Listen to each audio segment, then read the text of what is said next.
अगर संसार में ऐसा प्राणी होता जिसकी आंखें लोगों के हृदयों के भीतर घुस सकती, तो ऐसे बहुत कम स्त्री पुरुष होंगे जो उसके सामने सीधी आंखें करके ताक सकते। महिला आश्रम की जुगनू बाई के विषय में लोगों की धारणा कुछ ऐसी ही हो गई थी। वह बेपढ़ी लिखी, गरीब, बूढ़ी औरत थी, देखने में बड़ी सरल, बड़ी हंसमुख, लेकिन जैसे किसी चतुर प्रूफ रीडर की निगाह गलतियों ही पर जा पड़ती है, उसी तरह उसकी आंखें भी बुराइयों ही पर पहुंच जाती थी। शहर में ऐसी कोई महिला न थी जिसके विषय में 2-4 लुकी छिपी बातें उसे न मालूम हो। उसका ठिगना स्थूल शरीर, सिर के खिचड़ी बाल, गोल मुंह, फूले फूले गाल, छोटी छोटी आंखें उसके स्वभाव की प्रखरता और तेजी पर पर्दा सा डाले रहती थी। लेकिन जब वह किसी की कुत्सा करने लगती तो उसकी आकृति कठोर हो जाती, आंखें फैल जाती और कंठ स्वर कर्कश हो जाता। उसकी चाल में बिल्लियों का सा संयम था।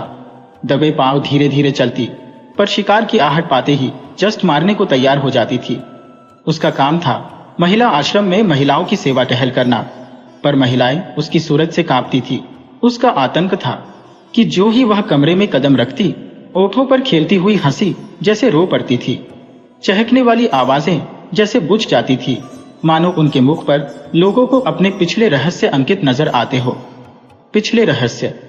कौन है जो अपने अतीत को किसी भयंकर जंतु के समान कटघरों में बंद करके न रखना चाहता हो? धनियों को चोरों के भय से निद्रा नहीं आती, मानियों को उसी भांति मान की रक्षा करनी पड़ती है। वह जंतु जो पहले कीट के समान अल्पाकार रहा होगा, दिनों के साथ दीर्घ और सबल होता जाता है, यहाँ तक हम उसकी याद ही से कांप उठते हैं। और अपने ही कारनामों की बात होती तो अधिकांश देवियां जुगनू को दुत्कारती, पर यहाँ तो मैके और ससुराल, ननियाल, ददियाल, फुफियाल और मौसियाल, चारों ओर की रक्षा करनी थी। और जिस किले में इतने द्वार हो, उसकी रक्षा कौन कर सकता है? वहां तो हमला करने वाले के सामने मस्तक झुकाने में ही कुशल है। जुगनू के दिल में हजारों मुर्दे गड़े पड़े थे और वह जरूरत पड़ने पर उन्हें उखाड़ दिया करती थी। जहां किसी महिला ने दून की ली या शान दिखाई, वहां जुगनू की त्योरियां बदली। उसकी एक कड़ी निगाह अच्छे अच्छे को दहला देती थी। मगर यह बात न थी कि स्त्रियां उससे घृणा करती हो। नहीं, सभी बड़े छाव से उससे मिलती और उसका आदर सत्कार करती। अपने पड़ोसियों की निंदा सनातन से मनुष्य के लिए मनोरंजन का विषय रही है और जुगनू के पास इसका काफी सामान था। नगर में इंदुमती महिला पाठशाला नाम का एक लड़कियों का हाई स्कूल था। हाल में मिस खुर्शीद उसकी हेड मिस्ट्रेस होकर आई थी। शहर में महिलाओं का दूसरा क्लब न था। मिस खुर्शीद एक दिन आश्रम में आई। ऐसी ऊंचे दर्जे की शिक्षा पाई हुई आश्रम में कोई देवी न थी। उनकी बड़ी आवभगत हुई। पहले ही दिन मालूम हो गया मिस खुर्शीद के आने से आश्रम में एक नए जीवन का संचार होगा। कुछ इस तरह दिल खोलकर हर एक से मिली, कुछ ऐसी दिलचस्प बातें की कि सभी देवियां मुग्ध हो गईं। गाने में चतुर थी, व्याख्यान भी खूब देती थी और अभिनय कला में तो उन्होंने लंदन में नाम कमा लिया था। ऐसी सर्वगुण संपन्न देवी का आना आश्रम का सौभाग्य था। गुलाबी गोरा रंग, कोमल गाल, मदभरी आंखें, नए फैशन के कटे हुए केश, एक एक अंग सांचे में ढला हुआ। मादकता की इससे अच्छी प्रतिमा न बन सकती थी। चलते समय मिस खुर्शीद ने मिसेस टंडन को, जो आश्रम की प्रधान थी, एकांत में बुलाकर पूछा, वह बुढ़िया कौन है? जुगनू कई बार कमरे में आकर मिस खुर्शीद को अन्वेषण की आंखों से देख चुकी थी, मानो कोई शहसवार किसी नई घोड़ी को देख रहा हो। मिसेस टंडन ने मुस्कुराकर कहा, यहाँ ऊपर का काम करने के लिए नौकर है, कोई काम हो तो बुलाऊं? मिस खुर्शीद ने धन्यवाद देकर कहा, जी नहीं, कोई विशेष काम नहीं है। मुझे चालबाज मालूम होती है। यह भी देख रही हो कि वह सेविका नहीं स्वामिनी है। मिसेस टंडन तो जुगनू से जली बैठी ही थी। इनके वैधव्य को लांछित करने के लिए वह उन्हें सदा सुहागिन कहा करती थी। मिस खुर्शीद से उसकी जितनी बुराई हो सकी वह की और उससे सचेत रहने का आदेश दिया। मिस खुर्शीद ने गंभीर होकर कहा, तब तो भयंकर स्त्री है, तभी सब देवियां इससे कांपती है। आप इसे निकाल क्यों नहीं देती? ऐसी चुड़ैल को एक दिन न रखना चाहिए। मिसेस टंडन ने अपनी मजबूरी बताई। निकाल कैसे दूं? जिंदा रहना मुश्किल हो जाए। हमारा भाग्य उसकी मुट्ठी में है। आपको 2-4 दिन में उसके जौहर खुलेंगे। मैं तो डरती हूं कहीं आप भी उसके पंजे में न फंस जाए। उसके सामने भूलकर भी किसी पुरुष से बातें न कीजिएगा। इसके गोयंदे न जाने कहां कहां लगे हुए हैं। नौकर से मिलकर भेद ये ले, डाकिये से मिलकर चिट्ठियां ये देखे, लड़कों को फुसलाकर घर का हाल ये पूछे। इस रात को खुफिया पुलिस में जाना चाहिए था। यहाँ न जाने क्यों आ मरी। मिस खुर्शीद चिंतित हो गई, मानो इस समस्या को हल करने की फिक्र में हो। एक क्षण बाद बोली, अच्छा, मैं इसे ठीक करूंगी। अगर ना निकाल दो तो कहना। मिसेस टंडन, निकाल देने ही से क्या होगा? उसकी जबान तो न बंद होगी, तब तो वह और भी निडर होकर कीचड़ फेंकेगी। मिस खुर्शीद ने निश्चिंत स्वर में कहा, मैं उसकी जबान भी बंद कर दूंगी बहन, आप देख लीजिएगा। टके की औरत यहां बादशाहत कर रही है, मैं यह बर्दाश्त नहीं कर सकती। वह चली गई तो मिसेस टंडन ने जुगनू को बुलाकर कहा, इस नई मिस साहब को देख, यहां प्रिंसिपल है।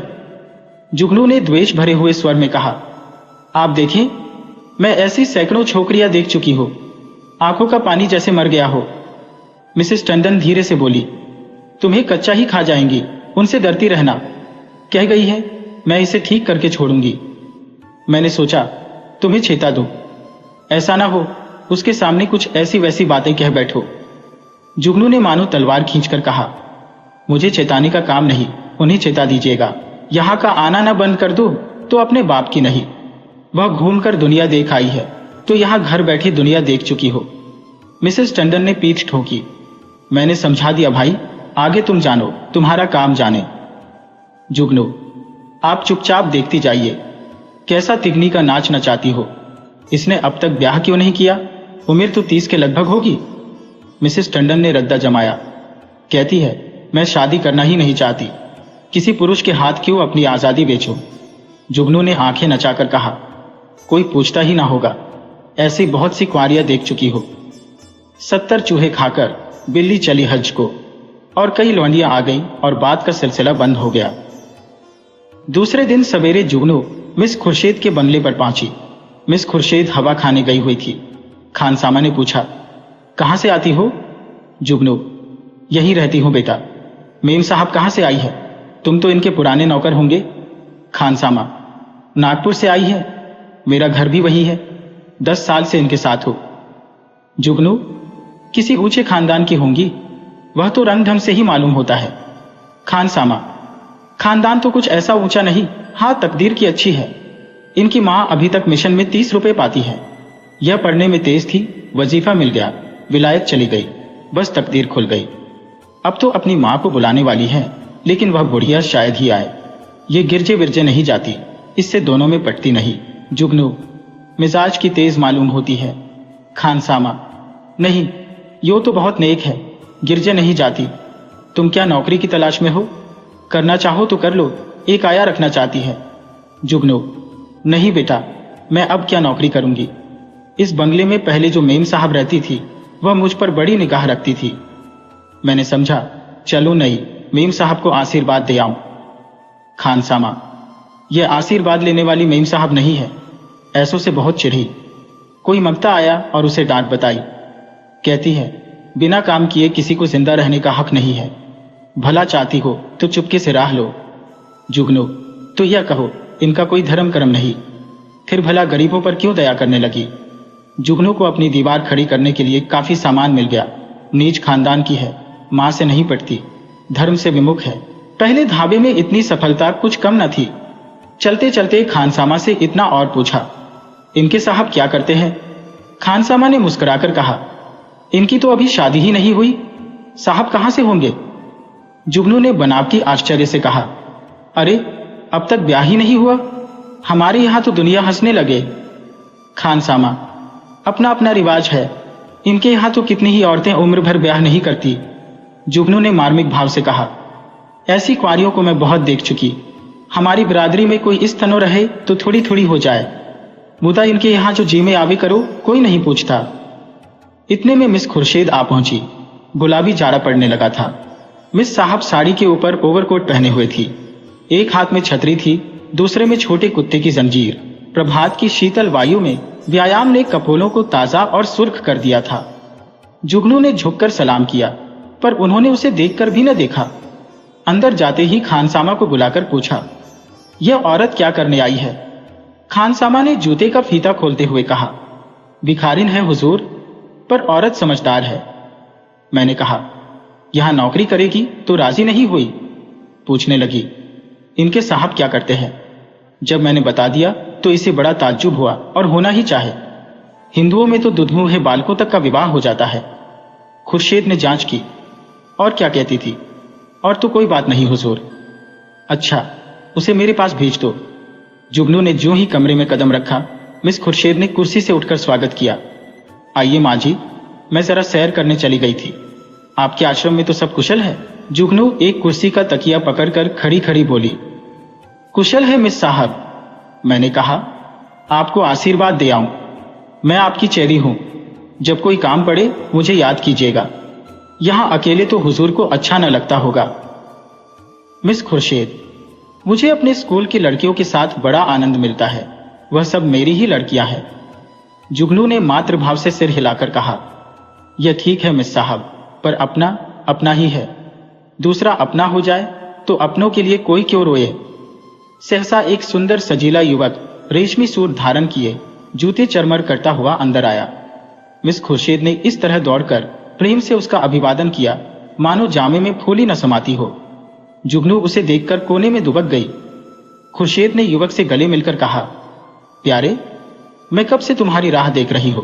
जुगनू से, माँ जी आप जाइए, फिर कभी आना। यह हमारे परम मित्र विलियम किंग है। हम और यह बहुत दिनों तक साथ साथ पढ़े हैं। जुगनू चुपके से निकलकर बाहर आई। खानसामा खड़ा था। पूछा, ये लौंडा कौन है? खानसामा ने सिर हिलाया। मैंने इसे आज ही देखा है। शायद अब क्वारपन से जी उबा। अच्छा तरहदार जवान है। जुगनू, दोनों इस तरह टूटकर गले मिले हैं कि मैं तो लाज के मारे गड़ गई। ऐसा चूमा चाटी तो जोरू कसम में नहीं होती। दोनों लिपट गए।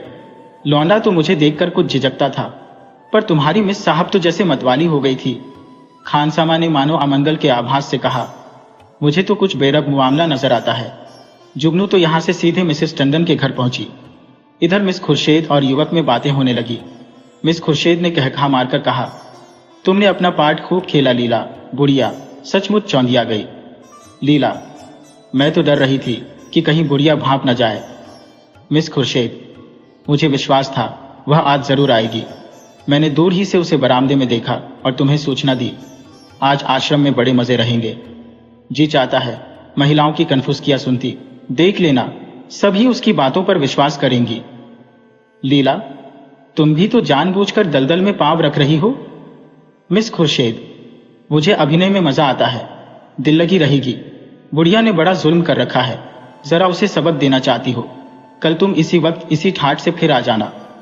बुढ़िया कल फिर आएगी। उसके पेट में पानी ना हजम होगा। नहीं, ऐसा क्यों? जिस वक्त वह आएगी मैं तुम्हें खबर दूंगी। बस तुम छैला बनी हुई पहुंच जाना। आश्रम में उस दिन जुगनू को दम मारने की फुर्सत न मिली। उसने सारा वृत्तांत मिसेस टंडन से कहा। मिसेस टंडन दौड़ी हुई आश्रम पहुंची और अन्य महिलाओं को खबर सुनाई। जुगनू उसकी तस्दीक करने के लिए बुलाई गई। जो महिला आती वह जुगनू के मुंह से यह कथा सुनती। हर एक रिहर्सल में कुछ कुछ रंग और चढ़ जाता। यहां तक कि दोपहर होते होते सारे शहर के सभ्य समाज में वह खबर गूंज उठी। एक देवी ने पूछा, यह युवक है कौन? मिसेस टंडन, सुना तो उनके साथ का पड़ा हुआ है। दोनों में पहले से कुछ बातचीत रही होगी। वही तो मैं कहती थी कि इतनी उम्र हो गई, ये कुंवारी कैसे बैठी है। अब कलई खुली। जुगनू, और कुछ हो या ना हो, जवान तो बाका है। टंडन, ये हमारी विद्वान बहनों का हाल है। जुगनू, मैं तो उसकी सूरत देखते ही ताड़ गई थी। धूप में बाल नहीं सफेद किए हैं। टंडन, कल फिर जाना। जुगनू, कल नहीं, मैं आज रात ही को जाऊंगी। लेकिन रात को जाने के लिए कोई बहाना जरूरी था। मिसेस टंडन ने आश्रम के लिए एक किताब मंगवा भेजी। रात को 9 बजे जुगनू मिस खुर्शीद के बंगले पर जा पहुंची। संयोग से लीलावती उस वक्त मौजूद थी। बोली, बुढ़िया तो बेतरह पीछे पड़ गई।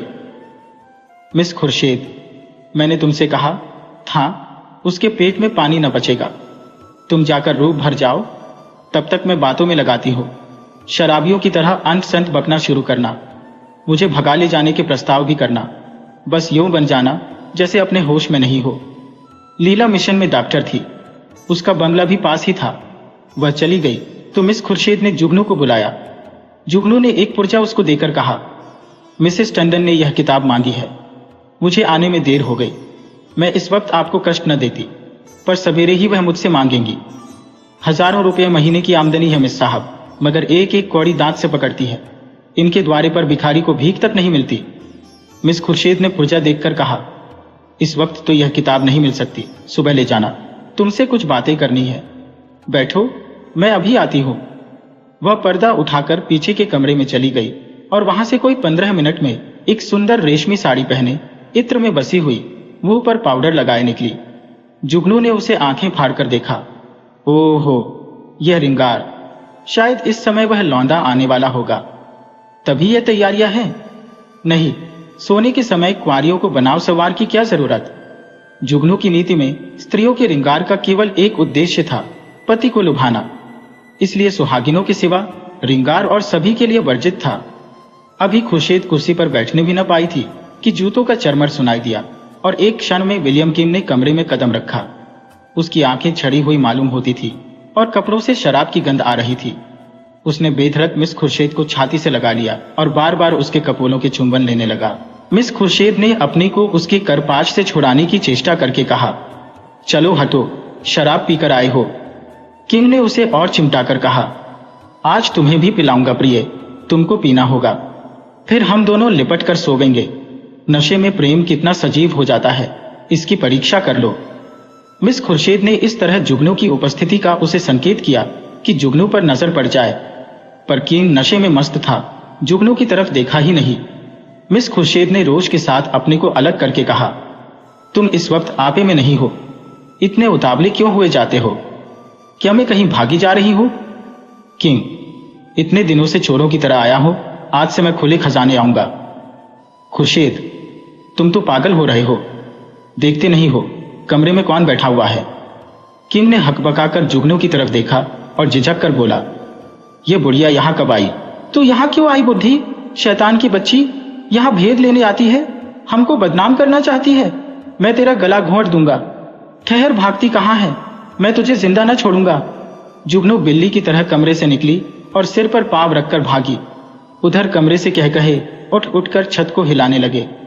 जुगनू उसी वक्त मिसेस चंदन के घर पहुंची। उसके पेट में बुलबुले उठ रहे थे, पर मिसेस चंदन सो गई थी।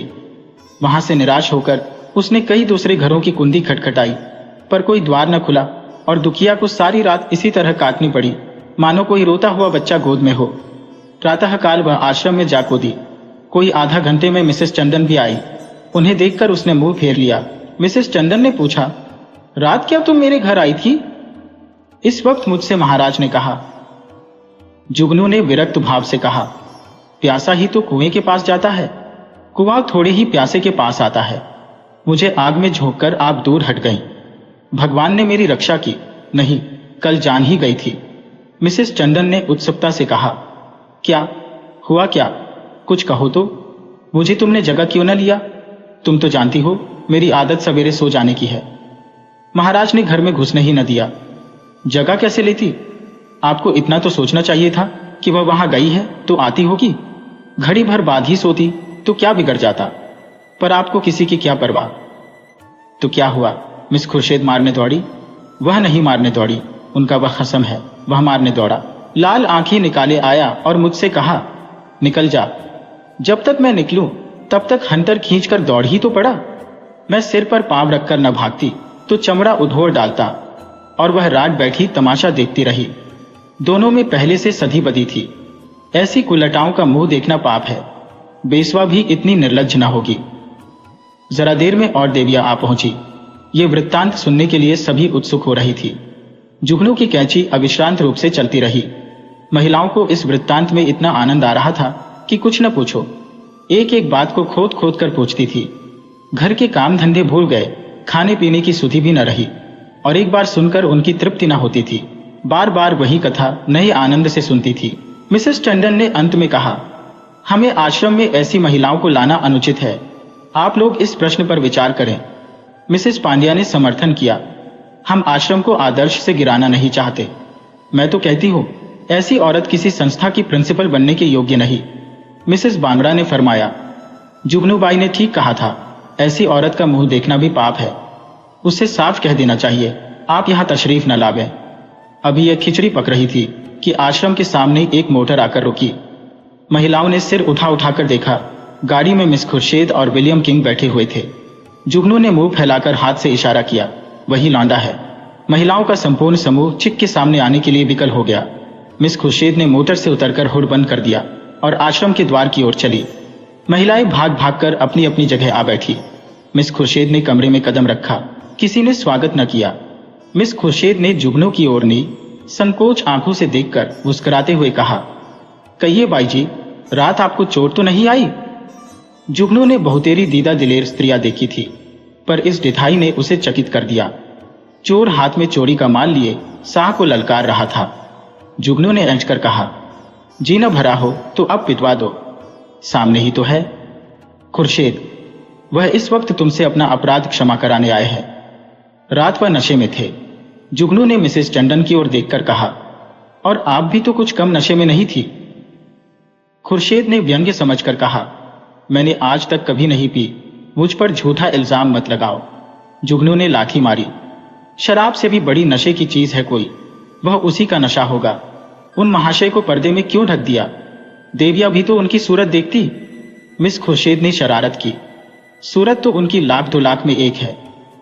मिसेस टंडन ने आशंकित होकर कहा, नहीं, उन्हें यहां लाने की जरूरत नहीं। आश्रम को हम बदनाम नहीं करना चाहते। मिस खुर्शीद ने आग्रह किया, मुआमले को साफ करने के लिए उनका आप लोगों के सामने आना जरूरी है। एक तरफा फैसला आप क्यों करती है? मिसेस टंडन ने टालने के लिए कहा, यहां कोई मुकदमा थोड़े ही पेश है।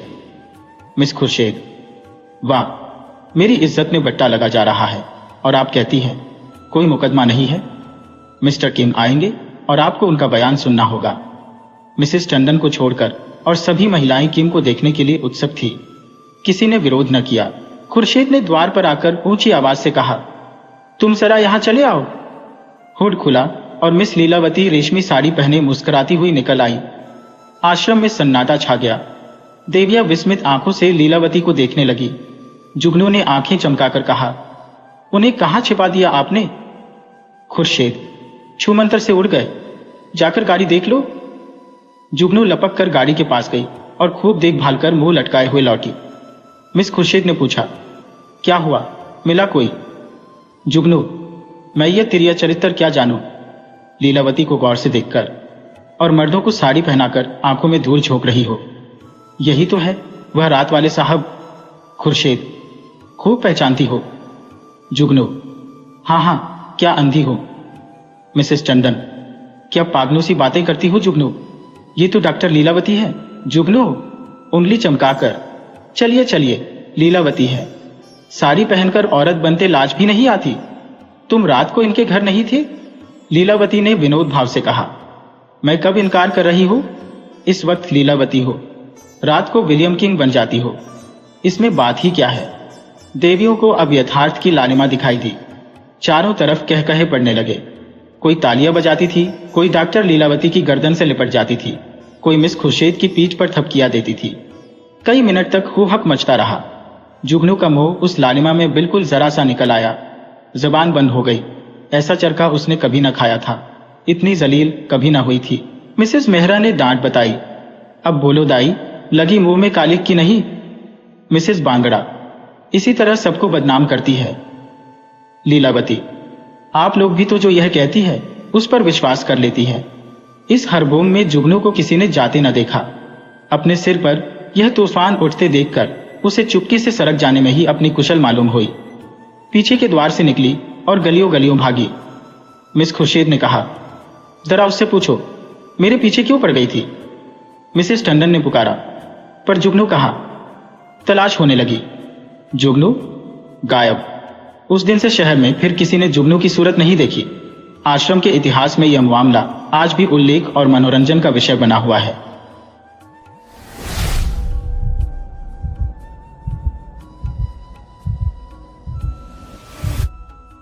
जीवन का बड़ा भाग इसी घर में गुजर गया, पर कभी आराम न नसीब हुआ। मेरे पति संसार की दृष्टि में बड़ी सज्जन, बड़ी शिष्ट, बड़ी उदार, बड़े सौम्य होंगे, लेकिन जिस पर गुजरती है वही जानता है। संसार को उन लोगों की प्रशंसा करने में आनंद आता है जो अपने घर को भाड़ में झोंक रहे हो, गैरों के पीछे अपना सर्वनाश किए डालते हो। जो प्राणी घर वालों के लिए मरता है उसकी प्रशंसा संसार वाले नहीं करते। वह तो उनकी दृष्टि में स्वार्थी है, कृपण है, संकीर्ण हृदय है, आचार भ्रष्ट है। इसी तरह जो लोग बाहर वालों के लिए मरते हैं उनकी प्रशंसा घर वाले क्यों करने लगे। अब इन्हीं को देखो, सारे दिन मुझे जलाया करते हैं। मैं पर्दा तो नहीं करती, लेकिन सौदे सुलभ के लिए बाजार जाना बुरा मालूम होता है। और इनका यह हाल है कि चीज मंगवाओ तो ऐसी दुकान से लाएंगे जहां कोई ग्राहक भूलकर भी न जाता हो। ऐसी दुकान पर न तो चीज अच्छी मिलती है, न तौल ठीक होती है, न दाम ही उचित होते हैं। यह दोष न होते तो वह दुकान बदनाम ही क्यों होती। पर इन्हें ऐसी ही गरीबीती दुकानों की चीजें लाने का मर्ज है। बार बार कह दिया, साहब की चलती हुई दुकान से सौदे लाया करो। वहां माल अधिक खपता है, इसलिए ताजा माल आता रहता है। पर इनकी तो टुटपूंजिया से बनती है और वे इन्हें उल्टे छुरे से मुड़ते हैं। गेहूं लाएंगे तो सारे बाजार से खराब, घुना हुआ चावल ऐसा मोटा कि बैल भी न पूछे, दाल में कराई और कंकर भरे हुए। मनो लकड़ी जला डालो, क्या मजाल की गले। घी लाएंगे तो आधा आधा तेल या 16 आने का टुजैम, और दरअसल घी से एक छटाक कम।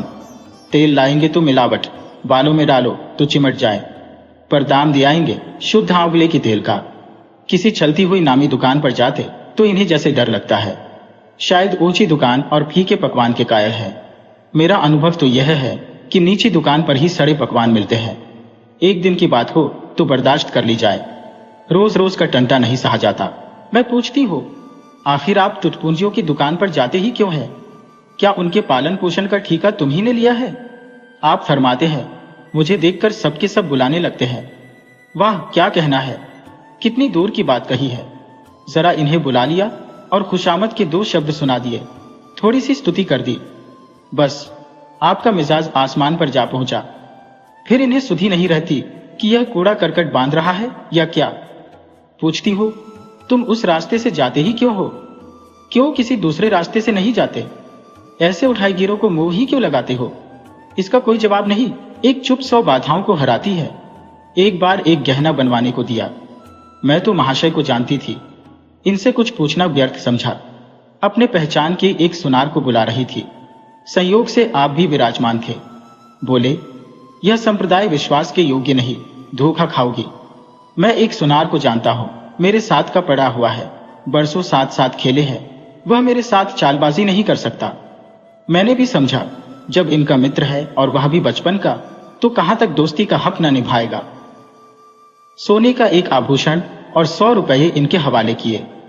इस भले मानस ने वह आभूषण और रुपये न जाने किस बेईमान को दे दिए कि बरसों के झंझट के बाद जब चीज बनकर आई तो 8 आने तांबा और इतनी भर दी कि देखकर घिन लगती थी।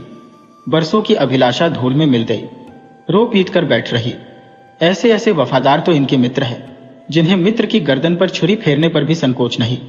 इनकी दोस्ती भी उन्हीं लोगों से है जो जमाने भर के झट्टू, गिरहकट, लंगोटी में फाक खेलने वाले फाके मस्त है, जिनका उद्यम ही इन जैसे आंख के अंधों से दोस्ती गांठना है। नित्य ही एक न एक महाशय उधार मांगने के लिए सिर पर सवार रहते हैं और बिना लिए गला नहीं छोड़ते। मगर ऐसा कभी न हुआ कि किसी ने रुपये चुकाए हो।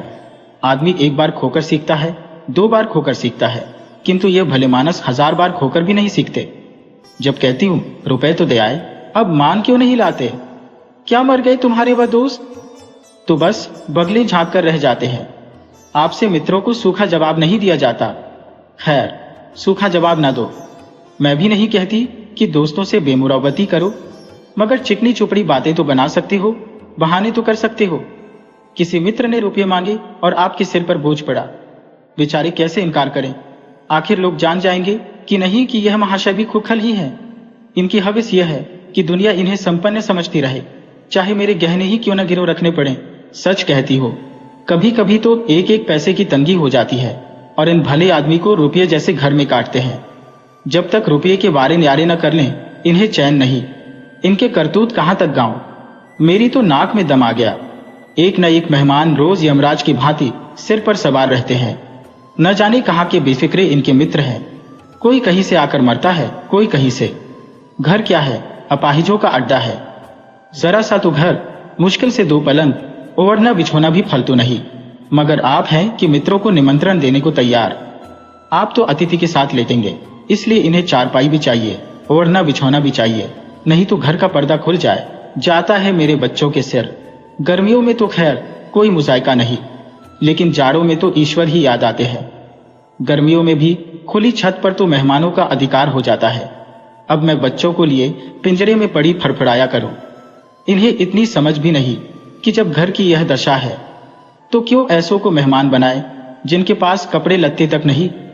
ईश्वर की दया से इनके सभी मित्र इसी श्रेणी के हैं। एक भी ऐसा माई का लाल नहीं जो समय पड़ने पर ढेले से भी इनकी मदद कर सके। दो एक बार महाशय को इसका अनुभव अत्यंत कटु अनुभव हो चुका है, मगर इस चर भरत ने जैसे आंखें न खोलने की कसम खा ली है। ऐसे ही दरिद्र भट्टाचार्यों से इनकी पटती है। शहर में इतने लक्ष्मी के पुत्र हैं, पर आपका किसी से परिचय नहीं। उनके पास जाते इनकी आत्मा दुखती है। दोस्ती गांठेंगे ऐसों से जिनके घर में खाने का ठिकाना नहीं।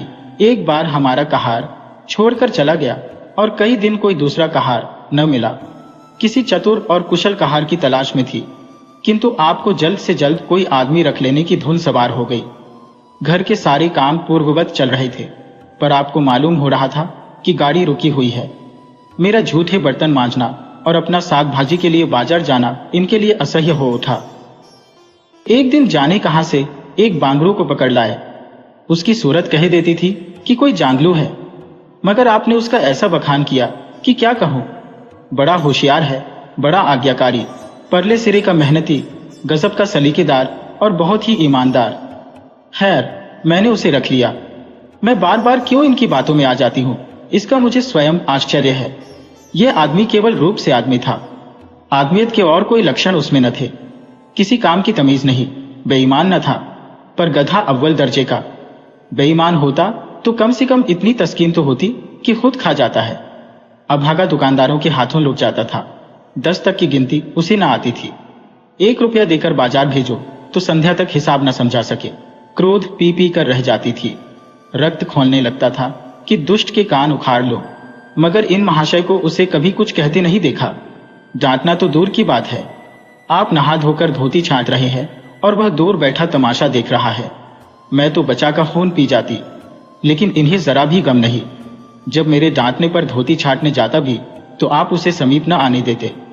बस उसके दोषों को गुण बनाकर दिखाया करते थे, और इस प्रयास में सफल न होते तो दोषों पर पर्दा डाल देते थे। मूर्ख को झाड़ू लगाने की तमीज न थी। मर्दाना कमरा ही तो सारे घर में ढंग का एक कमरा है।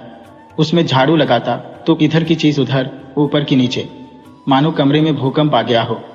और गर्द का यह हाल कि सांस लेना कठिन, पर आप शांतिपूर्वक कमरे में बैठे हैं जैसे कोई बात ही नहीं। एक दिन मैंने उसे खूब डांटा, कल से ठीक ठीक झाड़ू न लगाई तो कान पकड़कर निकाल दूंगी। सवेरे सोकर उठी तो देखती हूँ कमरे में झाड़ू लगी हुई है और हर एक चीज करीने से रखी हुई है। गर्द गुबार का नाम नहीं।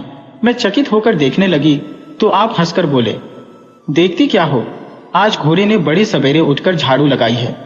मैंने समझा दिया, तुम ढंग तो बताती नहीं, उलटे डांटने लगती हो।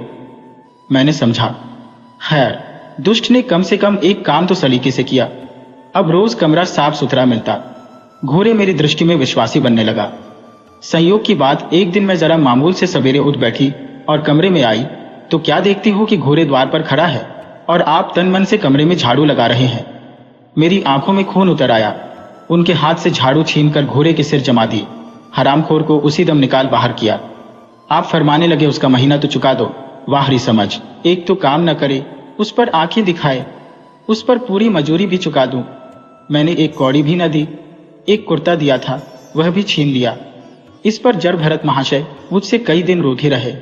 घर छोड़कर भागे जाते थे, बड़ी मुश्किलों से रुके। ऐसे ऐसे भोंदू भी संसार में पड़े हुए हैं।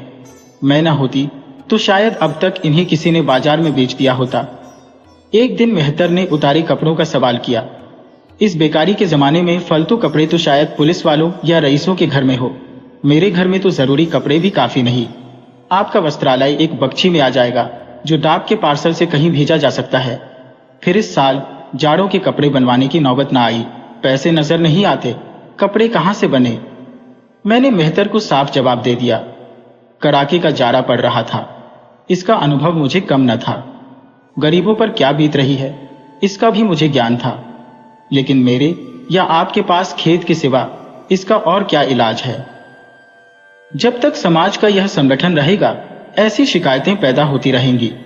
जब एक एक अमीर और रईस के पास एक एक मालगाड़ी कपड़ों से भरी हुई है, तब फिर निर्धनों को क्यों न नग्नता का कष्ट उठाना पड़े। खैर, मैंने तो मेहतर को जवाब दे दिया। आपने क्या किया कि आपका कोट उठाकर उसको भेंट कर दिया। मेरी देह में आग लग गई।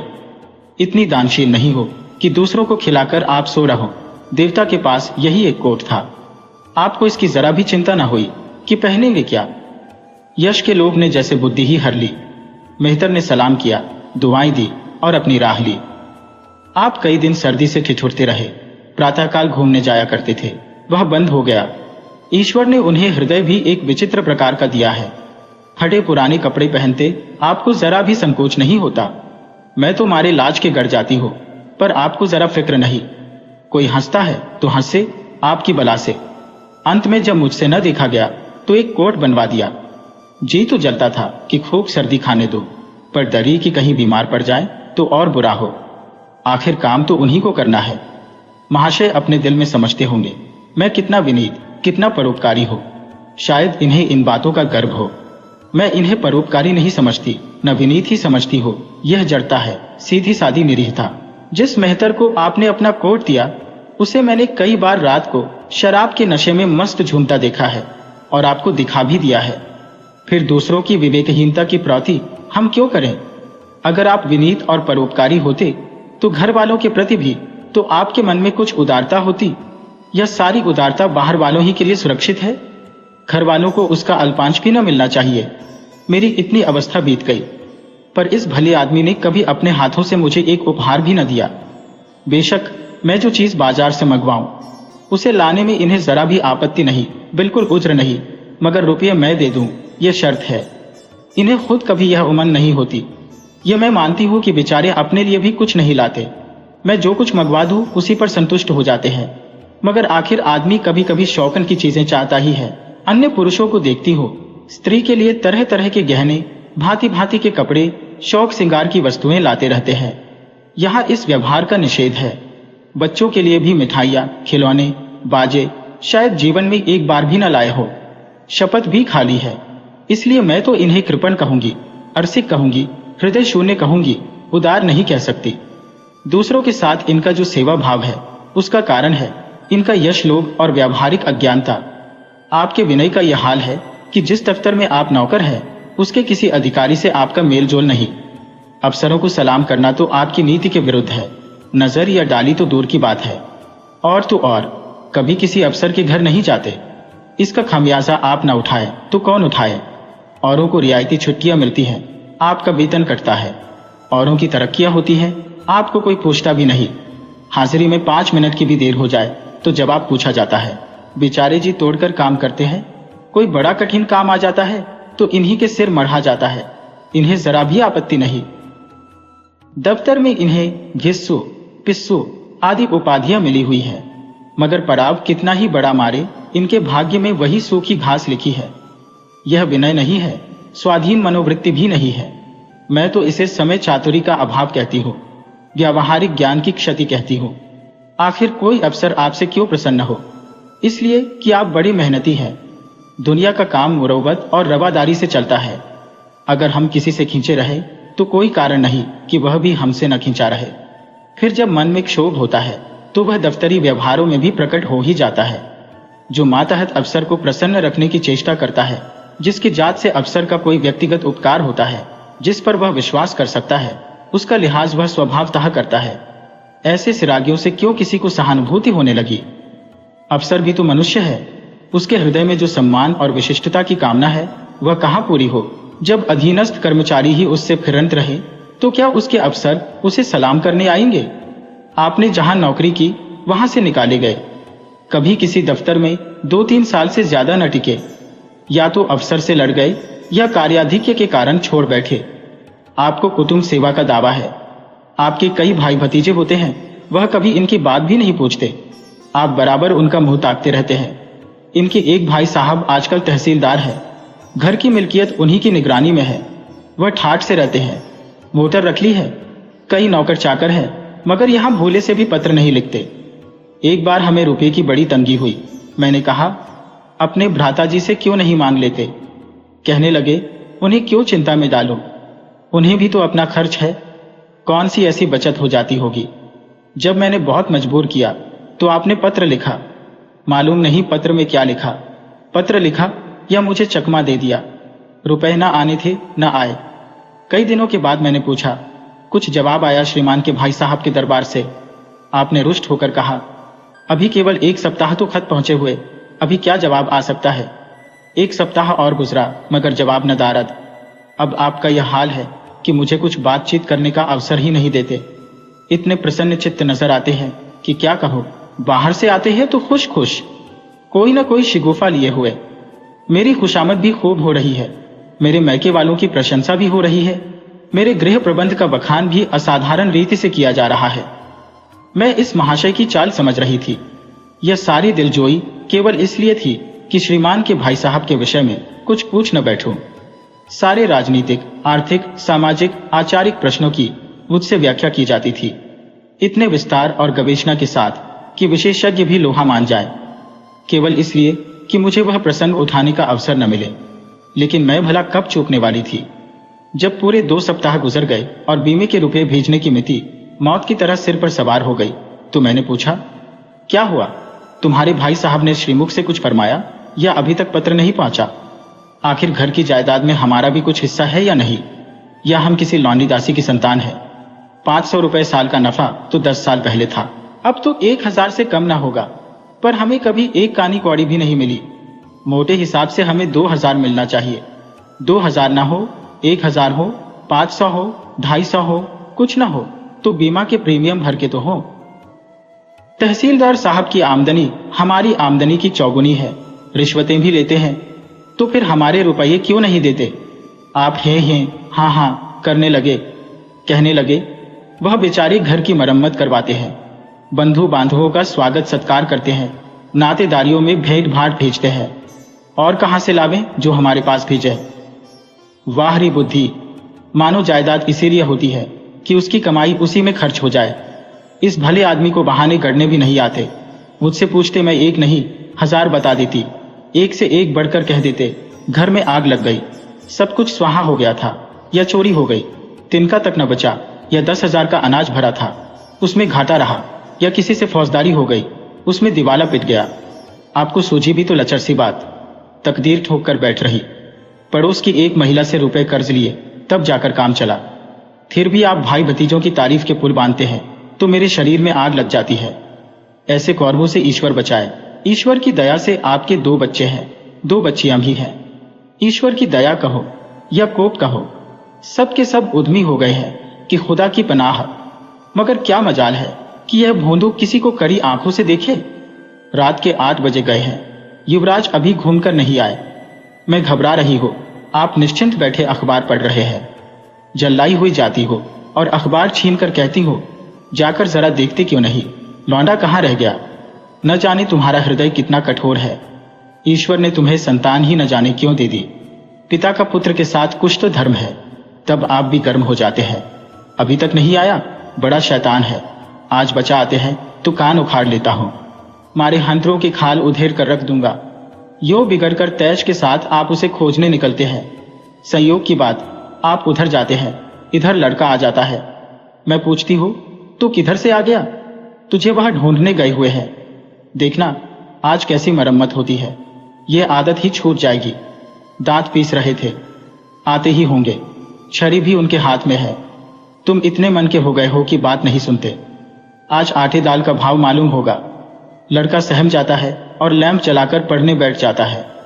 महाशय जी 2-2.5 घंटे के बाद लौटते हैं, हैरान, परेशान और बदहवास। घर में पांव रखते ही पूछते हैं, आया कि नहीं? मैं उनका क्रोध उत्तेजित करने के विचार से कहती हूं, आकर बैठा तो है, जाकर पूछते क्यों नहीं? पूछकर हार गई। कहाँ गया था? कुछ बोलता ही नहीं। आप गरज कर कहते हैं, मन्नू यहां आओ। लड़का थरथर कांपता हुआ आकर आंगन में खड़ा हो जाता है। दोनों बच्चियां घर में छिप जाती हैं कि कोई बड़ा भयंकर कांड होने वाला है। छोटा बच्चा खिड़की से चूहे की तरह झांक रहा है। आप क्रोध से बौखलाए हुए हैं, हाथ में छड़ी है ही, मैं भी। वह क्रोधोन्मत्त आकृति देखकर पछताने लगती हो कि कहां से इनसे शिकायत की। आप लड़की के पास जाते हैं, मगर छड़ी जमाने के बदले आहिस्ते से उसके कंधों पर हाथ रखकर बनावटी क्रोध से कहते हैं, तुम कहां गए थे जी? मना किया जाता है, मानते नहीं हो। खबरदार, जो अब कभी इतनी देर होगी। आदमी शाम को घर चला आता है या मटर गश्ती करता है। मैं समझ रही हूं कि यह भूमिका है। विषय अब आएगा। भूमिका तो बुरी नहीं, लेकिन यहां तो भूमिका पर इति हो जाती है। बस आपका क्रोध शांत हो गया, बिल्कुल जैसे क्वार की घटा घेर घार हुआ, काले बादल आए, गड़गड़ाहट हुई और गिरी क्या 4 बूंदें। लड़का अपने कमरे में चला जाता है और शायद खुशी से नाचने लगता है। मैं पराभूत होकर कहती हूं, तुम तो जैसे डर गए। भला 2-4 तमाचे तो लगाए होते, इसी तरह तो लड़की शेर हो जाते हैं। आप फरमाते हैं, तुमने सुना नहीं मैंने कितने जोर से डांटा, बचा की जान ही निकल गई होगी। देख लेना जो फिर कभी देर में आए। तुमने डांटा तो नहीं? हाँ, आंसू पोंछ दिए। तुमने मेरी डांट सुनी नहीं? क्या कहना है आपकी डांट का? लोगों के कान बहरे हो गए। लाओ तुम्हारा गला सहला दूं। आपने एक नया सिद्धांत निकाला है कि दंड देने से लड़के खराब हो जाते हैं। आपके विचार से लड़कों को आजाद रहना चाहिए, उन पर किसी तरह का बंधन, शासन या दबाव न होना चाहिए। आपके मत से शासन बालकों के मानसिक विकास में बाधक होता है। इसी का यह फल है कि लड़के बेनकेल के ऊत बने हुए हैं। कोई 1 मिनट भी किताब खोलकर नहीं बैठता। कभी गुल्ली डंडा है, कभी गोलियां, कभी कनकौवे। श्रीमान भी लड़कों के साथ खेलते हैं। 40 साल की उम्र और लड़कपन इतना। मेरे पिताजी के सामने मजाल थी कि कोई लड़का कनकौवा उड़ा ले या गुल्ली डंडा खेल सके। खून पी जाते। प्रातःकाल से लड़कों को लेकर बैठ जाते थे। स्कूल से जो ही लड़के आते फिर ले बैठते थे। बस संध्या समय आधा घंटे की छुट्टी देते थे। रात को फिर जोत देते। यह नहीं कि आप तो अखबार पढ़ा करें और लड़के गली गली भटकते फिरें। कभी कभी आप सीन कटाकर बछड़े बन जाते हैं। लड़कों के साथ ताश खेलने बैठा करते हैं। ऐसे बाप का भला लड़कों पर क्या रोब हो सकता है? पिताजी के सामने मेरे भाई सीधे ताक नहीं सकते थे। उनकी आवाज सुनते ही टहलका मच जाता था। उन्होंने घर में कदम रखा और शांति का साम्राज्य हुआ। उसके सम्मुख जाते लड़कों के प्राण सूखते थे। उसी शासन की यह बरकत है कि सभी लड़के अच्छे अच्छे पदों पर पहुंच गए। हाँ, स्वास्थ्य किसी का अच्छा नहीं है तो पिताजी ही का स्वास्थ्य कौन बड़ा अच्छा था। बेचारे हमेशा किसी न किसी औषधि का सेवन करते रहते थे। और क्या कहो, एक दिन तो हद ही हो गई।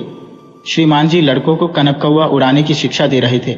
यो घुमाओ, यो गोता दो, यो खींचो, यो डील दो, ऐसा तन मन से सिखा रहे थे, मानो गुरु मंत्र दे रहे हो।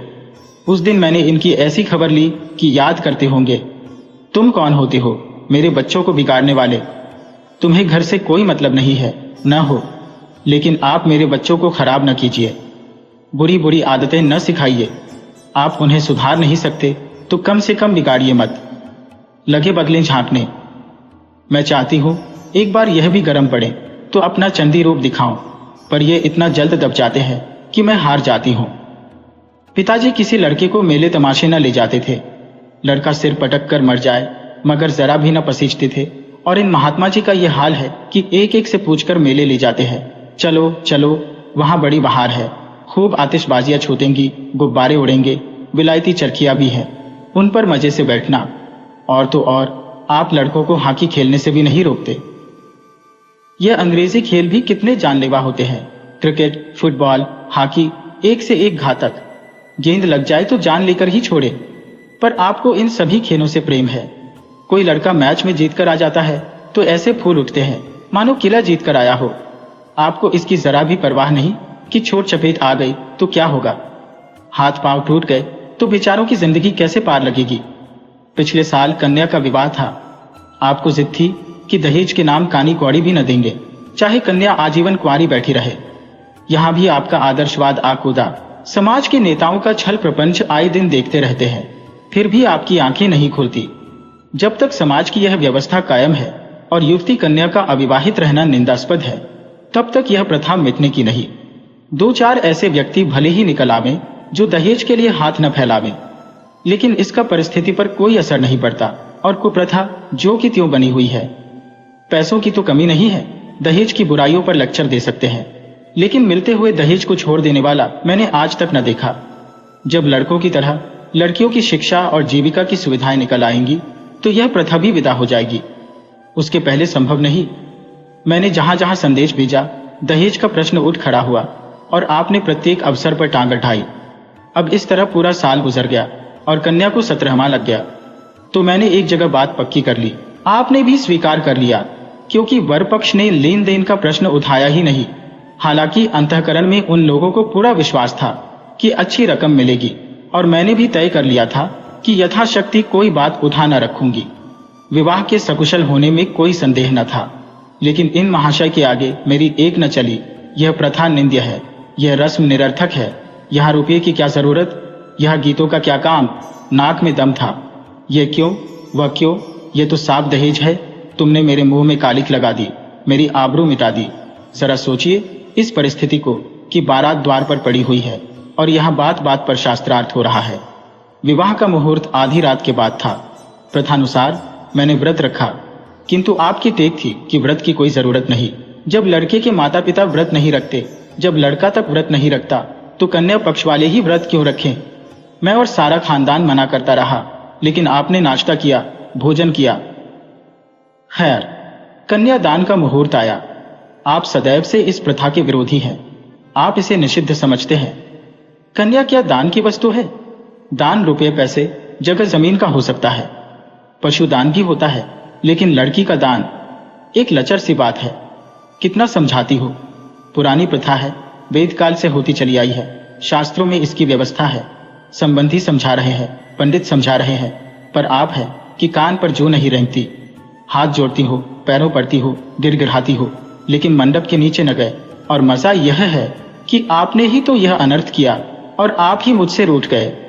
विवाह के पश्चात महीनों बोलचाल न रही, झक मारकर मुझी को मानना पड़ा। किंतु सबसे बड़ी विडंबना यह है कि इन सारे दुर्गुणों के होते हुए भी मैं इनसे एक दिन भी पृथक नहीं रह सकती, एक क्षण का वियोग नहीं सह सकती। इन सारे दोषों पर भी मुझे इनसे प्रकार प्रेम है। इनमें यह कौन सा गुण है जिस पर मैं मुग्ध हूं, मैं खुद नहीं जानती। पर इनमें कोई बात ऐसी है जो मुझे इनकी चेरी बनाए हुए है। वह जरा मामूली सी देर में घर आते हैं तो प्राण न हो में समा जाते हैं। आज यदि विधाता इनके बदले मुझे कोई विद्या और बुद्धि का पुतला, रूप और धन का देवता भी दे, तो मैं उसकी ओर आंखें उठाकर न देखूं। यह धर्म की बेड़ी नहीं है, कदापि नहीं, प्रथागत पतिव्रत भी नहीं, बल्कि हम दोनों की प्रकृति में कुछ ऐसी क्षमताएं, कुछ व्यवस्थाएं उत्पन्न हो गई है, मानो किसी मशीन के कल पुर्जे घिस घिसाकर फिट हो गए हो और एक पुर्जे की जगह दूसरा पुर्जा काम न दे सके, चाहे वह पहले से कितना ही सुधार, नया और सुदृढ़ क्यों न हो। जाने हुए रास्ते से हम निशंक आंखें बंद किए जाते हैं। उसके ऊंच नीच, मोड़ और घुमाव सब हमारी आंखों में समाये हुए हैं। अनजान रास्ते पर चलना कितना कष्टप्रद होगा। शायद आज मैं इनके दोषों को गुणों से बदलने पर भी तैयार ना होंगी। वीडियो अच्छी लगे हो तो इसे लाइक करें और ऐसी ही मजेदार कहानियों के लिए चैनल को सब्सक्राइब करें और बेल आइकन दबाएं। ज़्यादा से ज़्यादा अपने दोस्तों को शेयर करें। धन्यवाद।